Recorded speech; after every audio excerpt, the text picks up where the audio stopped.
C'est parti pour découvrir Scroll Snap, un ensemble de propriétés qui vont vous permettre d'avoir ce genre de fonctionnalité. Donc lorsque je scroll comme ça va automatiquement me centrer sur le contenu qui suit. Hop, et si je remonte vers le haut, c'est sur le contenu précédent comme ça. C'est assez pratique, pas besoin de JS pour ça, même si en JavaScript on peut le faire aussi, c'est un peu plus fastidieux, même beaucoup plus fastidieux que qu'en CSS, c'est plus dur à faire, mais on peut le faire aussi en JS, et là on y a accès en fait en pur CSS avec juste quelques propriétés. Donc je vais vous montrer ça tout de suite, hop, on va se retrouver dans le code, et on peut y aller. Donc déjà il nous faut un container de base, on ne peut pas le faire sur le body. On peut pas le faire sur le body, il nous faut vraiment un container avec sa propre scroll bar. Donc on va voir comment on fait tout ça. Ici, à l'intérieur, il va y avoir des divs à chaque fois, donc j'ai appelé ça vSlider_block. Donc pour chaque slide, comme ça, chaque bloc. À l'intérieur, il y aura du texte, bloc 1. Voilà, et on va coller, juste pour avoir 2, 3, 4. Bloc 2, 3, 4. Voilà, parfait.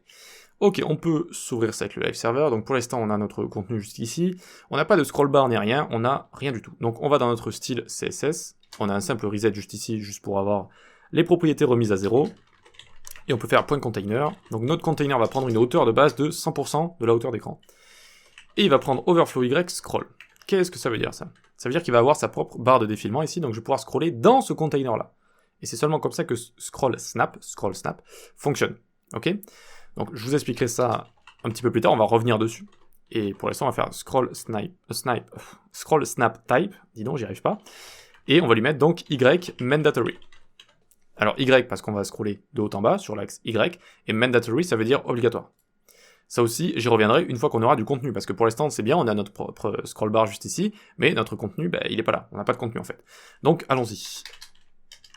Donc vSlider_block. Je lui mets une font size de 30 pixels, voilà, et j'ai envie de centrer le contenu facilement, donc je m'embête pas, j'utilise Flexbox. Display Flex, Justify Content Center, Align Items Center. Et je lui mets border bottom, 5 pixels solide 3x3. Voilà, très bien, donc tout ça c'est très bien, il nous manque une dernière chose, il faut leur donner de la hauteur. Donc ici je leur donne à chacun 100 VH. Donc mon container fait 100 VH de haut, et chaque élément fait 100 VH. Donc forcément je vais pouvoir scroll à l'intérieur.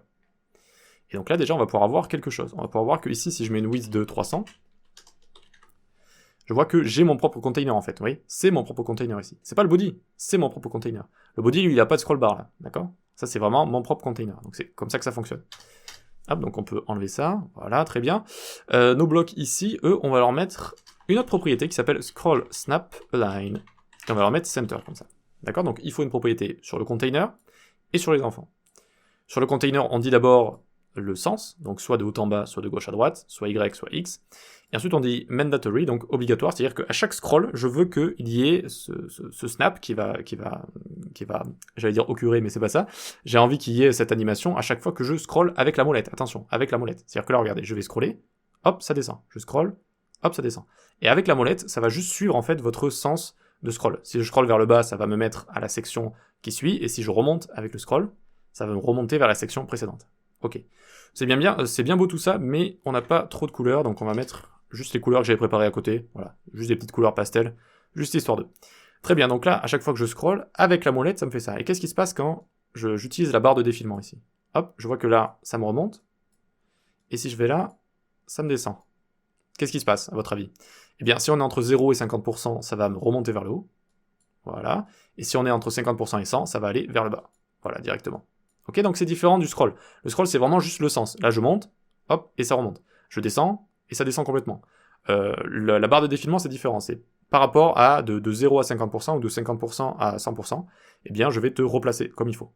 Voilà. Donc, c'est deux comportements qui sont différents. Ok, donc très bien, on a notre center ici. Qu'est-ce que ça veut dire, center, d'ailleurs, juste ici? Eh bien, ça va nous repositionner par rapport au centre du bloc. C'est-à-dire que le bloc, ça va le mettre au milieu ici. Ok, mais vu que notre bloc prend 100% de la hauteur d'écran, bon bah ça change pas grand chose, d'accord?